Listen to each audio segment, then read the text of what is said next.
Hello, listeners, and welcome to Fighting Failure. This is the fourth episode of the conservation section. I'm your host for this episode, Sandhya Stapleton, and these are my co-hosts. Hello, I'm Oscar. I'm your co-host this episode. And I'm Hisham, your other co-host for this episode. Okay, so today's episode is going to be about insects and ecosystems. Also, don't mind if I have a bit of a lisp. She just got, Invisalign, so... Just bear with me. So we've talked about biodiversity a little bit in the agricultural section, how plants and animals thrive better in a balanced mixture of life. And ecosystems are areas where lots of little parts come together to create a whole. So you have plant life, animals, geography, weather, and they all kind of depend on each other indirectly and directly. Yeah, so insects biodiversity is also plays a really large role in ecosystems as food sources, and they're also relied on to help with jobs around the little natural communities. So for a bit of key terms, a bit of a biology lesson, we studied this in our ecology topic recently. So two sort of a distinction is abiotic factors and biotic factors in an ecosystem. So biotic factors could be things like fungi, just animals, trees, plants, all sort of things that are living in an ecosystem. But they while they play a huge role, there's also the role of the abiotic factors. And so these are things like the wind, or the sun, or the temperature. All those sort of different things also play a huge role in the ecosystem, or things like rocks and minerals and water. Those are essential for life almost as much as, or just as much as, the biotic factors in an ecosystem are. And all of these things have to be working together for a healthy, flourishing ecosystem. If the temperature is rising and rising and rising, as it is with global warming, then you're sort of throwing it off balance, even if you don't have sort of loss of the biotic factors. But of course, it then does lead to the loss of biotic factors. On a bit of a larger scale, the whole Earth's surface is literally a web of connected ecosystems. You've got, everywhere you look, you have some kind of ecosystem. Exactly. And on every scale as well. Because you have the smallest scale, like the dust mites or in your bed, or the bacteria in your gut. Then you've got the animals and fish and frogs in a pond, and then maybe you've got the huge habitat or ecosystem the forest provides, and then something as big as the Amazon rainforest, and then you've got things as big as continents, and then just the whole world. Everything is like the butterfly effect. Everything relies on everything else in the world at a small scale as well as at a very large scale. Yeah, if you want to have a look at some statistics, we'll link some diagrams in the show notes below. When we talk about problems that ecosystems are kind of facing right now, you get you link back to all of the other topics we've talked about before with habitat destruction and deforestation and things like that are destroying natural ecosystems. And you still get smaller scale ecosystems, but you're losing those larger scale ones with the animals and the plants and the weather and the geography and everything. And because if you're destroying sort of these large-scale ecosystems or weakening the links or changing the biotic and abiotic factors, that of course means that these smaller-scale ecosystems like the gut in your stomach or the fish in a pond, they will be affected as well. Say perhaps there's fertilizer running off into a pond and that causes an algal bloom, which deprives the fish of sunlight and oxygen. That is how sort of bigger scale changes can trickle down to the smaller scale, and you get disruption across the whole thing. Yep, and even doing as much as mowing your lawn, you are changing the ecosystem in your lawn because you are the grass is a natural habitat for a variety of bugs and some insects which you would consider pests. And as we cut or spray pesticides on our lawn, we are changing the ecosystems even in our lawn.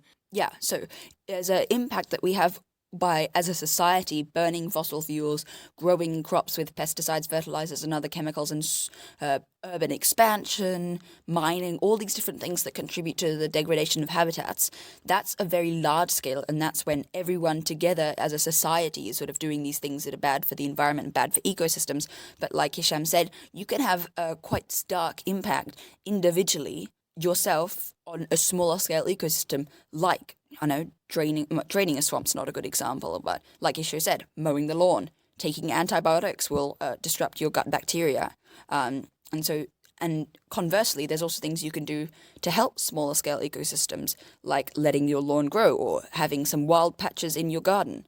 where you can let sort of there be trees and stuff, or if you have a farm, I don't know if any of you do, but maintaining hedgerows is hugely important, to have these sort of nice hedgerows that lots of wildlife can grow in, and flourish in. That's something I've learned about recently, is the importance of hedgerows. Or, I don't want to sound like a hippie here, but probiotic yogurt, I think, is good for your gut bacteria. Or fermented foods. Don't quote me on this, I'm not a medical personnel. Oscar, could you define hedgerows for us? Yeah. So a hedgerow is maybe more specific to the UK, but basically, when you have fields in the UK, you tend to have a field with a crop, then a bit of a sort of buffer, and then just a big hedge. And the hedge is full of different types of trees, and it's a nesting place for lots of birds and insects, which is a topic of this episode. So there's lots of insects and worms and all those sort of different things in a sort of very small scale ecosystem. And by having that buffer between the field and the hedgerow, and then having that hedgerow that's nice and wide and that you don't prune, that is actually a way to get a huge amount of useful wildlife, because then if you let these birds flourish, the birds can then eat the pests, so you don't have to use pesticides. So hedgerows are a great way to sort of have nature working in harmony with your crops. Yeah, that's actually really cool. I think you can kind of see it in the US too. I know, I just remember like on road trips and stuff. I'd say it's less common in the US. I've seen it here in Malawi, actually, going to farms. I've seen that.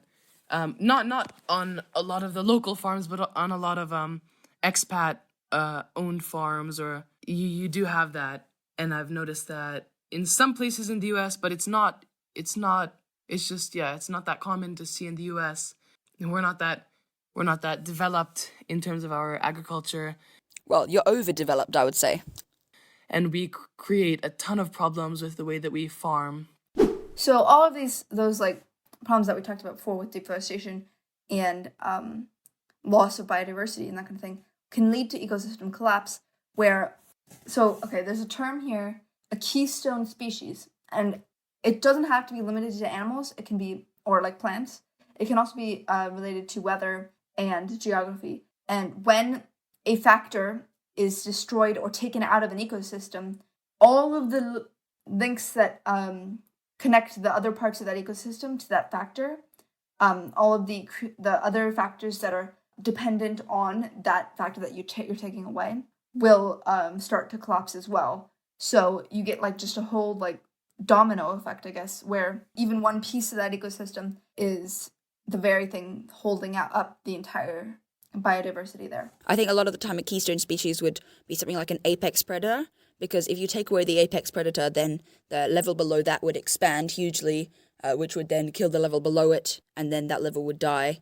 It's not a great way to explain it, but you need predators in a food chain to keep ecosystems and populations in check. I would disagree because I wouldn't 100% disagree. Definitely, there are some predators which are keystone species, but I think it creates the opposite sort of problem when you take out an apex predator, such as, I know this happened in the US before wolves were reintroduced, and then there were problems once wolves were reintroduced to certain parts of the US, but before the reintroduction of wolves, you got this overpopulation of certain types of deer, and so that's what he's saying. That's my point, is that if you have an overpopulation of deer, that means that whatever the deer feeds on would then potentially die out, meaning the deer now has nothing to feed on. Yeah, so it leads to collapse. But I would also like to kind of bring up that even, I would say, a lot smaller, more unthought of creatures could be keystone species, and I would say even species such as flies could be keystone species, because you get frogs feeding on flies, and you also your amphibians, and you have your arachnids, your spiders feeding on flies, and you have this whole web which is reliant on, because those two need flies to survive. And then if you kind of try and eliminate flies entirely from ecosystems, then you'll get decline in arachnids and amphibians, and then that'll cause a decline in the birds which feed on them. So yes, I would say that even I wouldn't overlook the smaller species in ecosystems. Yeah, for sure. Yeah. Every part of of an ecosystem is equally important to the ecosystem as a whole. Even weather, like if the entire ecosystem needs a specific climate and I guess weather, and it's adapted to that climate, then if the human, like I guess climate change in general, if that's changing the weather of that area, if the ecosystem is not going to be used to that like kind of climate, and it could collapse. It could you get like frogs need a moist environment. So if you take away the moisture, the humidity, you're gonna get the frogs like drying out. Have you seen that thing where like with like when kids pour salt on like slugs, or like if you take a frog and put it in like boiling heat and it will literally just fry on the sidewalk? Why are kids so mean to animals? I mean, curiosity?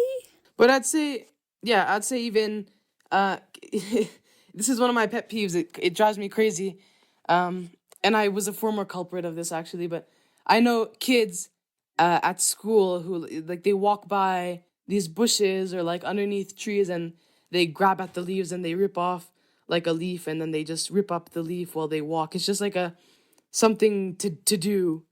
And but it's actually detrimental because the removal of, if everyone's doing that, then you get a decline in that, in the number of leaves available, and then whatever, if the caterpillars hatch later that season, then there's not sufficient food for them. So I know it would have to be very large scale. So I know one kid at school ripping off a leaf from a tree is not going to do much damage, but it should be kept in mind that even small things, especially when done over a long period of time, do have large repercussions. Quite literally the story of climate change. But yeah, I think one thing to think about in that sense, or with all your life and all the actions you do, is to think about the, what's the name? It's...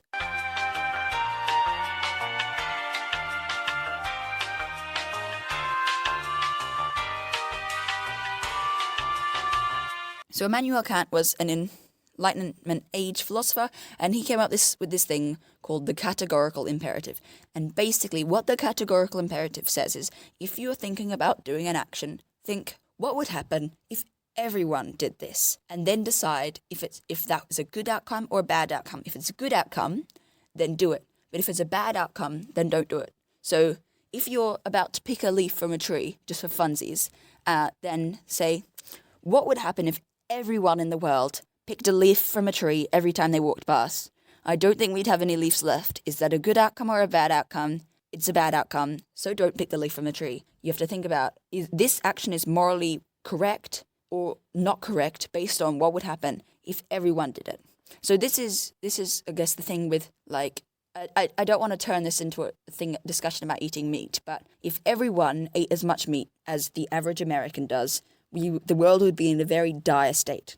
However, there is still room for eating some meat. I think the Lancet suggests about a slice of chicken a day, as well as maybe a bit of beef every week, is the amount that's sort of your fair share of what the world can provide in terms of meat eating. When you talk about meat, this is not the meat episode or anything, but when you talk about meat, you also want to keep in mind like nutritional value. Humans need like red meats sometimes. As long as we're on the topic of meat for a moment, I'd even say, just to quickly elaborate, because I know it's kind of very irrelevant to this episode, and to the example which Oscar gave, but it's all in how he raised the cattle, which makes them bad. So if it was sustainably raised cattle and you ate as much as the average American did, it wouldn't be that repercussive. But then so I guess when you're thinking about kind of what are the repercussions of what I'm doing, you have to look deeply, because if you're buying sustainably sourced beef, it's not that big a deal to have a steak at night. But if you're buying cornmeal fed beef from the large industry, then that becomes a problem. And so you have to really think about it. It's not just don't just classify meat as a problem. You have to really think about what makes it a problem, and is it really a problem?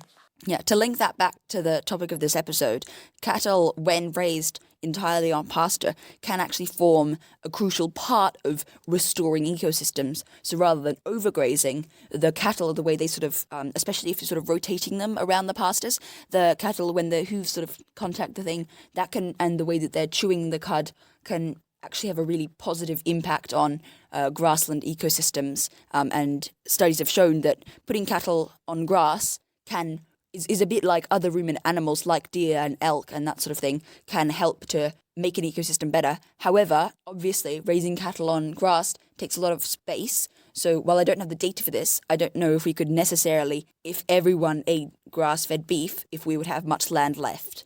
But absolutely, grass-fed beef in moderation is good for the environment. Yeah.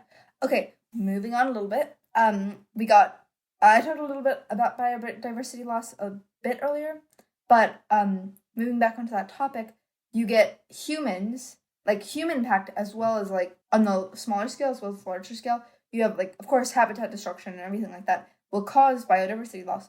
But you also get things like poaching and domestication that can lead certain species into extinction. Okay, this is an entirely hypothetical situation because it potentially won't happen. If we domesticate every single rhino on Earth, then the wild rhino no longer exists. The wild rhino is extinct, right? And that's what happens with many species. Like, I don't know exactly how this would put it, but there's some species that we have domesticated versions of, like pigs, and then there's like wild hogs. But because of our domestication, like fluffy sheep compared to, I don't know, llamas or whatever, there's quite a big difference in how fluffy the sheep are, how quickly the hens grow up. It's often to do with growth or, how much product they can make. That's you can't domesticate every animal. There are certain characteristics that make an animal able to be domesticated. Domesticated animals also don't always rely on the same biodiverse environments as their wild counterparts might. For example, like you used the wild hog and the pig. Like the wild hog might rely more on their own ecosystems and environment, while the domesticated pig would be like living on farms, and so they're less reliant on the outside and their environments and more reliant on humans. Which is a problem, because humans are historically not very good at being able to calculate exactly what animals, including ourselves, require nutritionally and otherwise. But I would just like to add, so on the topic of poaching causing biodiversity loss, another direct reference to something which happened in the U.S. when there were these, I guess it's North America because it was also, I think, a little bit through what would now be considered Canada, but there were these, across the Great Plains and a large part of the western United States and Canada, you'd have these large herds of bison, and the colonizers, I think, to in a way spite the Native Americans, the indigenous peoples, I think, because they were so reliant on bison, hunted down the bison, and they reduced the numbers so dramatically that, not only did it have an effect on the indigenous people because they didn't have their food source, which was the bison, a large part of it, but also the wolves and other predators who would regularly feed on bison were unable to hunt and feed on bison because they had all been hunted to the edge of extinction. And so then this caused this rapid decline in wolves. And so I think often people think it was all farmers who caused this decline in wolves, but it wasn't really 100% farmers hunting wolves because of human wildlife conflict. Part of it was definitely that, but it wasn't 100% that. It was also that you've taken away their main source of food, and in doing so, they kind of were weaned out and died. And in a sense, pasture-fed cattle perform the modern role of the bison in that sort of trampling the land and shortening the grass, in that sense. And there's a great Vox video, I'll link it below, about how the US Army tried to exterminate the bison. It was a very short-sighted decision. Yeah, I think at the time of colonization, it wasn't just the, colonizers that were kind of going in to kill the bison. Once the Native Americans had horses and, got horses from England and the colonizers, they use those horses to hunt down bison easier. Yeah, but I wouldn't place it on the indigenous peoples in any way. They knew that, because okay, this goes into the indigenous versus colonizer debate, but they knew how much bison it was safe to hunt, how much they needed, when they needed it, how to raise the land, so how to burn trees to create more pasture so that the bison would move onto that land, so that next year they could hunt them in that area. And they knew how to do all of this, and so they were helping create an ecosystem for the bison, and were sustainably, and they were sustaining the population by minorly hunting them, but they weren't mass hunting them. So I think, anyway, moving on from that ethical debate. Moving on, I think we're moving on to insects more a little bit. So insects are a very important part of the food web, and I think we talked a little bit about feeding frogs and different animals that are dependent on insects for food. And then you also get things that like humans are dependent on like insects for. For example, like you get like bees pollinating our crops and our flowers, and essentially the world. Yeah, it's insane how much we rely on bees, and because we have been killing bees en masse through just our destruction of ecosystems, it means that now there's a huge industry for domesticated bees, in a sense, that are trucked across the United States, flown from Australia to pollinate almond crops in California.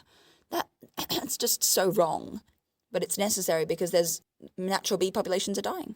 Yeah, and I would accredit that kind of to the mass use of pesticides, which is something we talked about in a couple of earlier episodes. There's one in specific, I think it was 7 or 8, but it is the episode about pesticides, so go back and listen to it. But a large part of that can be accredited to the mass use of pesticides and the mass plowing of the land, because you lose soil fertility and you lose plant life, which the bees rely on and the bees assist in. And so as the bees kind of die out because of either being poisoned by pesticides or because they don't have what they need to survive, then you get the same thing happening to the plants.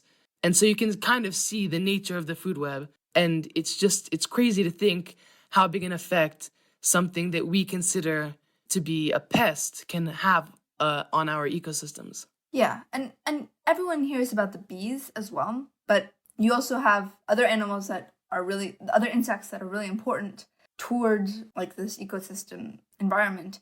For example, not one of, but not all of them, one of them is termites. And everyone thinks of termites as a pest. They eat through wood, but they also recycle like dead trees in their ecosystems, and that's important for biodiversity there too. That's a really good point. Hadn't thought about that. I remember once at my house in Malawi, we were trying to make like a sort of tree house / bivouac sort of thing out of, just wood to be found in the garden around a tree. And then this infested by termites, and we were like trying to find ways to kill the termites. It was like orange oil or something crazy. We never did. That's interesting in retrospect to see that termites do perform a useful function, which just can be annoying when we're trying to build houses out of wood or tree houses or anything like that. So because we consider insects and bugs, that's not, insects is like the official word, I guess, but bugs can include spiders too. Because we consider these things as pests, we're getting a decline of these insect populations, and this is due to a number of factors, including indirect methods and other things, like you get pesticides on crops that are killing animals or in the lands around, insects in the lands around. You also have other kinds of pesticides in like bug spray. You have their habitat and ecosystem destruction. Pollution is actually has a really detrimental effect on insects because of the level of carbon in the air. You get like parasites and pathogens from human activity that are destroying insect populations as well. And you have a number of insects, including like bees, butterflies, moths, beetles, and crickets, and so many others that are just declining at an alarming rate. And here we have, in the show notes, we do have some statistics on which species are declining and why they are declining, if you want to look at them. And I would just like to add, because this is something which I actually presented onto my class yesterday, exactly yesterday. Yesterday one day and an hour ago, I was presenting to my class about GMOs and the effects of GMOs, and I wasn't specifically talking about the environment. I was talking about more the economical side of GMOs, but there is a specific type. There's GMO stands for genetically modified organism, and there's a specific type of GMO which is specialized, so it synthesizes certain proteins and causes certain pest stomachs to rupture, and it does so without it does so it basically only certain pests, so certain aphids and such, but you won't have it has no effect on bees, it has no effect on wasps or butterflies or humans. And so kind of the main keystone exactly. The main keystone species are kind of left unharmed. So to me, this seemed like better than pesticides, but you don't realize the importance of these pests and the aphids, which we're trying to kill both with pesticides and GMOs now. And the aphids, which we're trying to kill, actually, a lot of other bugs, beetles, and rely on aphids for food, as a food source. And so as we eliminate them and we get contamination in the surrounding environments, and then there's secondhand elimination of them in those environments, you get a decline in other species. And also because of this constant use of GMO, we've actually created a certain type of aphid, which is, I think it's an aphid, I'm not 100% sure, but a certain type of pest which is resistant to that protein. So now actually it's, instead of kind of having a healthy relationship with neighboring environments, once that super pest per se spreads to the surrounding ecosystems, then you, instead of this healthy relationship between the what we consider a pest and the plant life and other insects in that ecosystem, is we actually have the pest has this hugely detrimental effect because of how much damage it can do and how long it can live and how it can survive regardless of whether or not there's this certain type of protein. So I feel like when humans try and get involved in ecosystems and in natural processes, we just tend to make things worse. And this is a perfect example of it.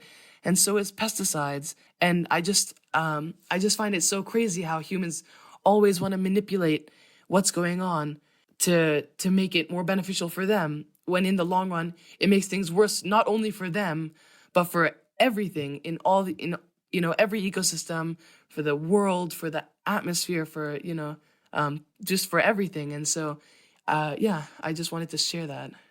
As individuals, we're very intelligent. As a group, we're complete dumbasses. That actually makes me think of, like, Hisho, how you said humans are, like, everything humans try to do kind of backfires on them. That makes me think of, like, we are actually breeding the flies.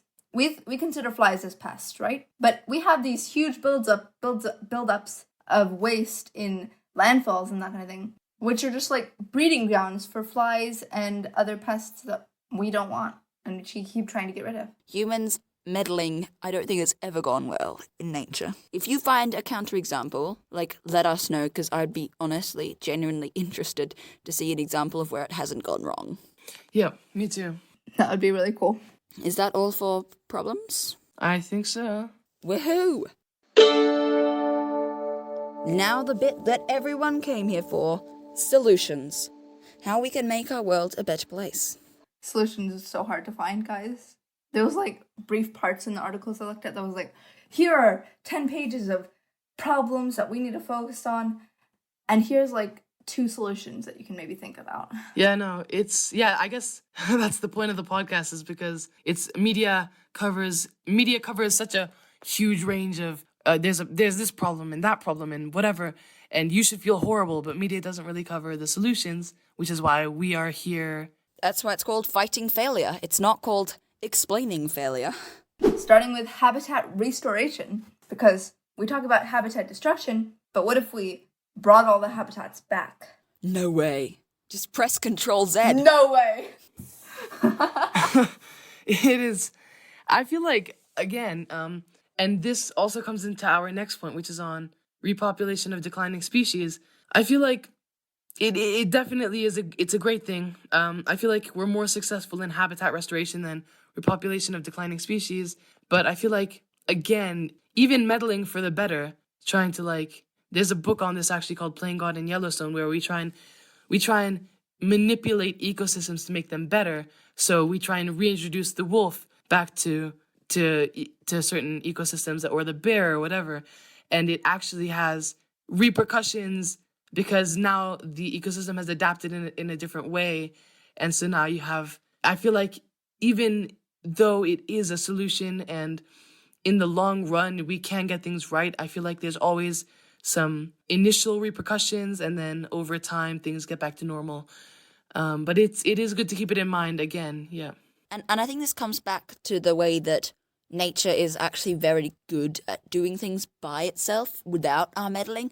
And if we leave it to its own devices, it can get like pretty far back to normal. And that's shown like if you just leave part of your garden, it'll like in a year or two, maybe you'll have like long grasses and some different plants and some birds and some worms. And rather than if you like go out and catch a worm and then make it have babies and then put some baby worms in your grass. Maybe I think just letting it do its thing and giving it time. I think maybe what we need to do it is give it space and give it time. So habitat restoration is stuff like, replanting forests and leaving space for wildlife, whereas repopulation is more like get something, make it have babies, and then put the babies in the wild. And maybe that's more meddling than just restoring the habitat. Yeah. I also have a point which I didn't find, but I thought, hey, is this possible? Undomestication? Okay, yeah. I don't know about that, because the thing about domestication is that it takes many, many generations. Yeah, we've got our domesticated animals to the point at which they're so reliant on humans that they Totally reliant, would yeah. 100% cease to exist in the wild. Like, I mean, imagine a chicken walking around the African savannah. No, I think the best example of that would be a dog. Like, I've got a pug. If we just let him go free, Jesus Christ, he would die immediately. He would, like, eat chocolate from a bin. Bleh. Like, I think dogs are a more pertinent example of that than farm livestock. But they're allergic, deathly allergic to a number of things that are quite common. Onions and chocolate, and dogs like eating chocolate, but they can't eat it. So that's something like a dog is like very different from a wolf and wouldn't survive. But then and then again, if we were to undomesticate, which we don't really think is 100% possible. Even if we did try to undomesticate animals, again, it's just humans meddling in the what is now natural ecosystem. And so I feel like, although maybe eventually there would be some good coming out of it, or maybe not, but in any case, I feel like we'd just be meddling in the environment again, and it would just be one more thing, one more way for us to mess everything up. And that comes back to the next point Sandhya's written in all caps with 4 exclamation marks. Just leave the ecosystems alone! Which is what we were talking about before, about habitat restoration rather than repopulation or undomestication. So the next point, which we have discussed in depth in past episodes, I think it was 6 or 7. Oh no, what's happening? I'm losing track of the episodes, but they were both what you put in your soil. One was pesticides, one was fertilizers. But reducing pesticide use drastically is something that we both have the general ability to do and would have a massive impact on habitats, ecosystems, insects, animals, as well as like the quality of our food, quite potentially, and the quality of our air and our water and our rivers, and the biotic, abiotic factors, and everything in between would be made better by reducing pesticide use, I think. I 100% agree. Yeah. So go back and listen to that. Unless you have already. If you've already listened to it, you don't have to listen to it again, okay? Like, but if you're just listening to this one, like, do listen to that one, because it's good. And all the other ones. And if there's a we talk about look at so all many the list different of the topics. episodes, and if there's one you haven't listened to and it looks interesting, have a listen. Our next point, can I get to it now? Yeah, no worries. Everyone good? All right. Go ahead, sorry. Our next point is increase protected areas to preserve existing ecosystems, and I 100% agree with this point. I feel like it's wonderful seeing the number. I was surprised. I downloaded the and I think it's NPS app, which is National Parks Services app, and you can go through the list of national parks in the U.S. Yeah, and the list of national parks in the U.S. is just ridiculous. There is so many, and I love it. I'm so happy, and I'm hoping to see more and more popping up. We have state parks in the U.S., and we have parks in town, and so I think it's wonderful to see that on any level, whether it's a town park, whether it's a national park, a state park if you're in the U.S. In the UK, you have some national parks, like Brecon Beacons is an example, which is in Wales. But you also have these sort of small things which are like areas of outstanding natural beauty, like the Chiltern Hills is an example of the outstanding natural beauty. I'm not exactly sure what sort of protected status they have, because we were doing our DFE walk in the Chiltern Hills, and there was lots of farms still, but there were hedgerows and bits of forest and everything, so it was quite pleasant, really. But yeah, so you've got AONB's national parks, but also something that I think is ignored far too much is marine protected areas. So with fishing, overfishing specifically, and shipping and all of that, we're destroying our marine ecosystems just as much or more than we are terrestrial ecosystems. So, and also disproportionately, we're not protecting enough of our oceanic ecosystems. So we need more marine protected areas. Yes, Hisho. Yeah, just to build on that a little as well, I think that not only are there enough protected aquatic ecosystems, but also I don't feel that those areas that the law is enforced well enough. So if someone fishes in a protected aquatic system, I don't feel that there's enough enforcement on that. Yeah, there's not enough repercussions, and I just feel like it's because it's harder. I feel like it's harder to have rangers or whatnot on boats driving around a park, to try and catch people who are fishing in it. But it's definitely something which has to be improved upon. I just don't feel that there's enough. Yeah, Oscar, what were you going to say? Because fishing in a marine protected area is a bit like hunting in a forest, which is just something that's not really done in modern developed societies. Whereas the way we get a lot of our fish still is from wild fish stocks rather than fish farms, thankfully, in a sense. Fish farms are pretty horrible for the environment, but wild fish stocks are also not managed appropriately. So it is that sort of difference, is that just hunting isn't really done anymore. But I would think that actually, if hunting were a huge problem, like it is in sort of national parks in Africa and Asia, where you need to have rangers and to stop poachers, then it's much harder to sort of find a poacher because they're just one human, whereas a boat can be tracked easily by satellites or radar. So it is really a problem with the governments who control the marine protected areas not being incentivized or not wanting to try and stop overfishing because it's in their interest to have all the fish money. Yeah, or maybe it's just a lack of capability, because I know for a fact in Malawi, it's ridiculous. We drive through, because Lake Malawi, there's something like 70% of the world's freshwater fish tank fish. That type of fish, which you go to like the fish store and you buy a fish. I think it's like 70% of those freshwater fish are from Lake Malawi. And so there's a lot of protected, quote unquote, protected areas, but you still catch people at any time of day, broad daylight, or if you're going out for like a sunset cruise, you'll find people fishing off both motorized and little paddle boats. So, and it's ridiculous that they can get away with it in such mass. And I think it's just more so in Malawi. It's just that there's this incapability that they don't have the help alternatives to enforce the law. It's the only way of making money for them and their family, which is a problem in Malawi's development. Both restricts that people don't have many job opportunities. There's not many sort of advanced job opportunities, maybe, that they have to fish, and that's their living. And also, of course, corruption in government, meaning that it's difficult to enforce policing. And I don't want to troll on with this too much, but also then there's this problem of also in developing nations, corruption. So like you can bribe a ranger. If you have, I mean, especially in a place like Malawi, one of the poorest countries in the world, I mean, you can bribe a police with a Fanta, quite literally. You can give the police a Fanta for instead of getting a speeding ticket, like, it is not hard to bribe, and it's not hard. I mean, there's ridiculous amounts of corruption in developing nations like Malawi, and everyone knows that it's there. The point I wanted to add, which was it's not on the list, but just because I brought up GMOs in the problems, avoid GMOs. Again, it's just one more way for humans to meddle with nature, and things go wrong, like we said. And so just stay away from GMOs. So if you see an organic, if you're in the US, USDA approved or whatever, or if you see that it's made with, what is it? I'm just trying to think of the labels. There's one which is, the anti-GMO project or whatever.